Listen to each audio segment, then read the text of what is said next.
Good, happy Tuesday morning, August 25th, 2020. I'm Riley King, and welcome to the Riley King Newscast, right here on the Riley King Network. We have a lot of news to get to this Tuesday morning, so let's begin.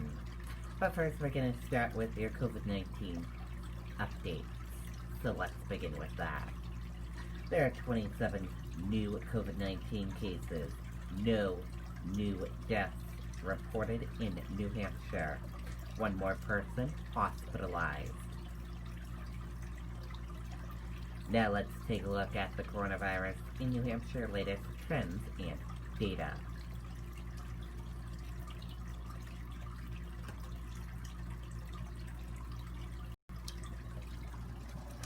And here is a look at the latest trends and data information for all of you. There are 7,134 number of people in New Hampshire have tested positive for COVID-19. 5,728,363 number of people in the United States who have tested positive. 429 number of deaths from COVID-19 in New Hampshire. 712 number of people who have been hospitalized with COVID-19 in New Hampshire, and 36 number of deaths from COVID-19 in the United States. This current map of New Hampshire right here shows you where current cases of COVID-19 are in New Hampshire. Manchester, 22. This map of New Hampshire right here shows you where total cases of COVID-19 are in New Hampshire. Manchester, 1890. Now let's take a look at these graphs here. Let's start with the first graph right here, new cases each day in New Hampshire. In the purple, daily new positive COVID-19 cases.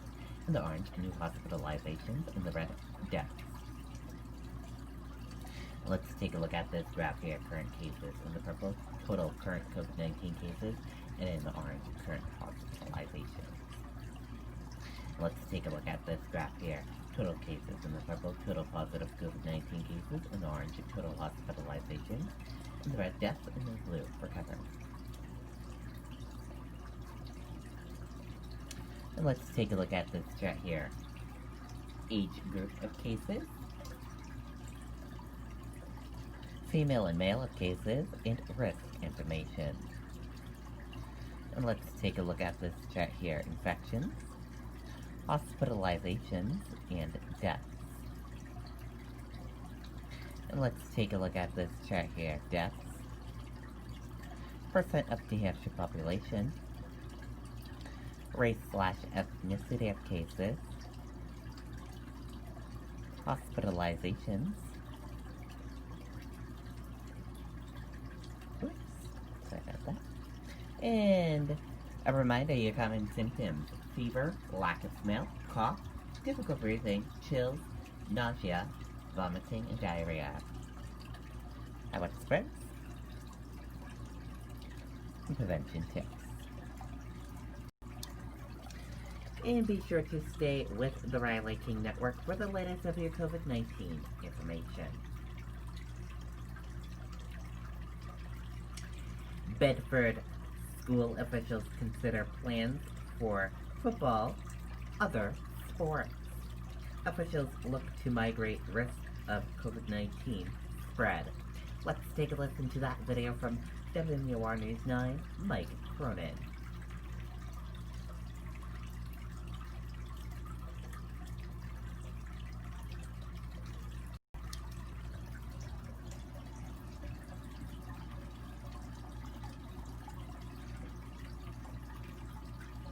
I'm your Century Roofing foreman. And I'm customer service. And I'm the installer. We're the Century Roofing team. Call us today. Century Roofing, we got you covered. After some fall sports were canceled last week in Bedford, tonight the school board has reconsidered, saying it'll be a challenge, but there is a path forward. So that the kids can still get the experience each and every day, and they can still be able to have a similar experience to previous years. Officials are giving the okay for bass fishing, golf, crew, field hockey, volleyball, and soccer with restrictions. The athletic director says cheerleading and football will be tougher, but proposals are being reviewed. Under those, football players would have to learn remotely during the season, and masks required the whole time on the field of play. This is an opportunity to mitigate some of the risks specific to our student athletes playing football and all of the risks for our student athletes coming to school each and every day. During public comment, parents and students asking for the opportunity to play. The past couple of months have been very rough on us student athletes, and to take away this opportunity would crush our spirits. School leaders stressing the need to mitigate the spread of COVID and keep schools open. So I've had teachers in the building for 3 days, and I have 6 staff out now due to suspicion or COVID-related things. 3 days of teachers, 6 staff out. I have not brought any students in yet. And so when I open up the window to athletics, it makes me very, very nervous. School officials and administrators will now be talking to student athletes' families in the coming days, and the board will vote on the proposals in the near future. Reporting live, Mike Cronin, WMUR News 9.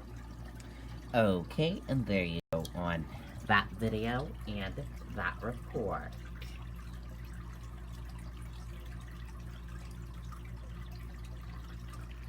Three men rescued from Lynn Harbor after boat sinks. Let's take a listen to that video from WCVB Boston.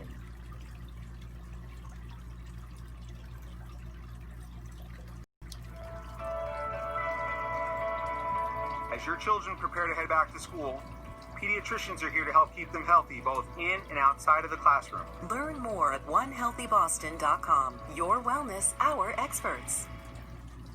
Thankfully, all 3 of those 19-year-olds are safe tonight, counting their blessings and thanking their life jackets. 3 friends hugging life jackets, taking this video after a life and death decision to jump from a sinking ship. This was their 22-foot center console, almost entirely submerged in Nahant Bay. I had a 22-foot center console, but now I don't. The trio were out fishing when their boat started to take on water. The captain tried to pump it out, but things escalated fast. See a little bit of water, turn on my bilge pump. I go get the life preservers on. You never know what could happen. I look back, the boat has a lot of water in it. I'm saying a lot of expletives, that's for sure. Brandon Robinson spent his whole life on boats and knew exactly what to do. He radioed for help, then made the quick decision to abandon ship. I'm like, guys, get the life preservers on just in case. I look back, a wave came in, bow went up. I go, we gotta get off of it before we go under with it. Throwing on life jackets, they bailed before going down with the ship. Rescuers plucked the 19-year-olds from the water and brought them to shore. Medics checked them out, all okay, and their boat? Somehow it was salvaged too. A story they can smile about now, thanks to those life jackets. We're alive, we're alive, to stay calm. That's all you had to do. You gotta stay with a smile on your face. We're alive to tell the story to our kids when we have them. Okay, and there you go on that video and that report.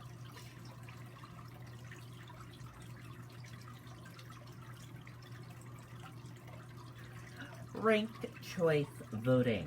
People's veto back on November ballot. Let's take a listen to that video from WMTW News 8 Maine.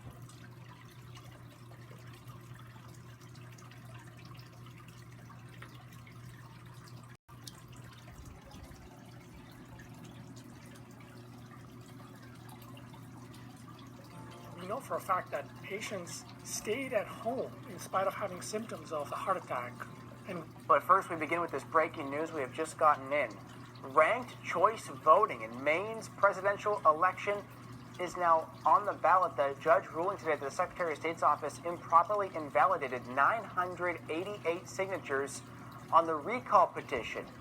It is not clear if the Secretary of State's office will appeal this. If it does not, this will be the 3rd time in 4 years that Mainers will be voting on ranked choice voting. Again, this will be back on the ballot. Again, the GOP announcing today that a judge made that ruling. Okay, and there you go on that video and that report. You heard it there. Ranked choice voting will be on the ballot.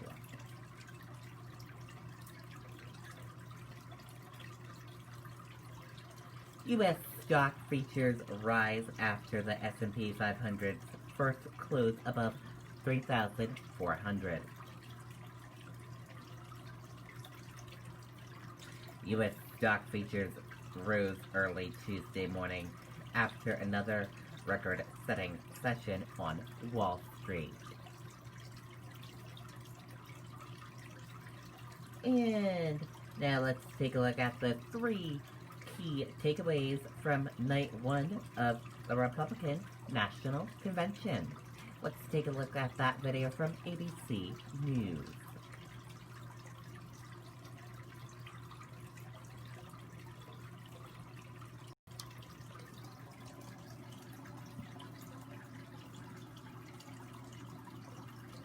Biden is basically the Loch Ness Monster of the swamp. For the past half century, he's been lurking around in there. He sticks his head up every now and then to run for president. Then he disappears and doesn't do much in between. So if you're looking for hope, look to the man who did what the failed Obama-Biden administration never could do and built the greatest economy our country has ever seen. And President Trump will do it again.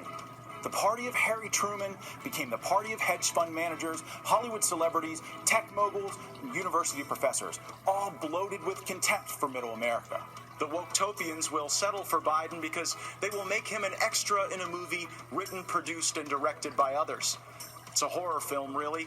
They'll disarm you, empty the prisons, lock you in your home, and invite MS-13 to live next door.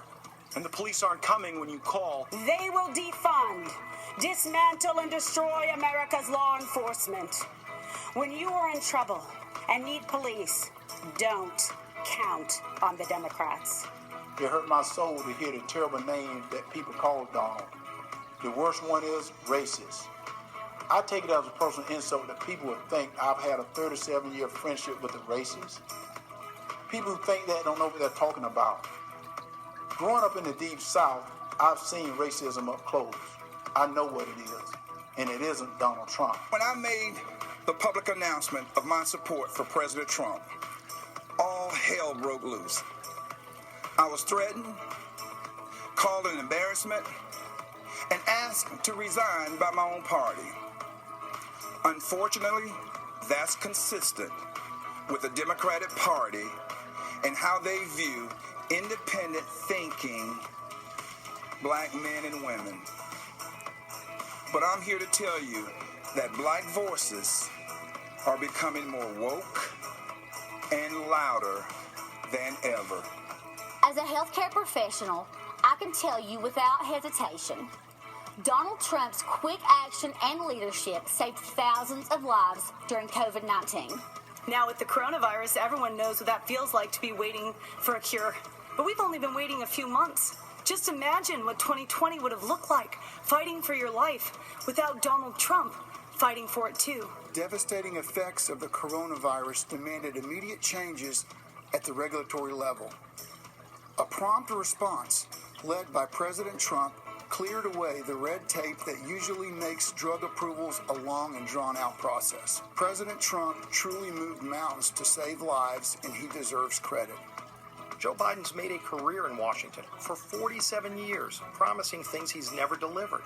Joe Biden claims to care about the working man, but millions of good manufacturing jobs were shipped overseas during the Obama-Biden years to countries like China. Make no mistake, Joe Biden and Kamala Harris want a cultural revolution, a fundamentally different America. If we let them, they will turn our country into a socialist utopia.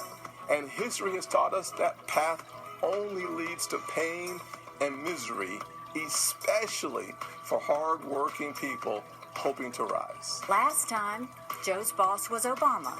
This time, it would be Pelosi, Sanders, and the squad. Their vision for America is socialism, and we know that socialism has failed everywhere. My grandfather's 99th birthday, would have been tomorrow. Growing up, he had to cross the street if a white person was coming. He suffered the indignity of being forced out of school as a third grader to pick cotton, and he never learned to read or write. Yet, he lived long enough to see his grandson become the first African American to be elected to both the United States House and the United States Senate in the history of this country. Our family went from cotton to Congress in one lifetime. There are millions of families just like mine all across this nation, full of potential, seeking to live the American dream. And I'm here tonight to tell you that supporting the Republican ticket gives you the best chance of making that dream a reality. Okay, and there you go.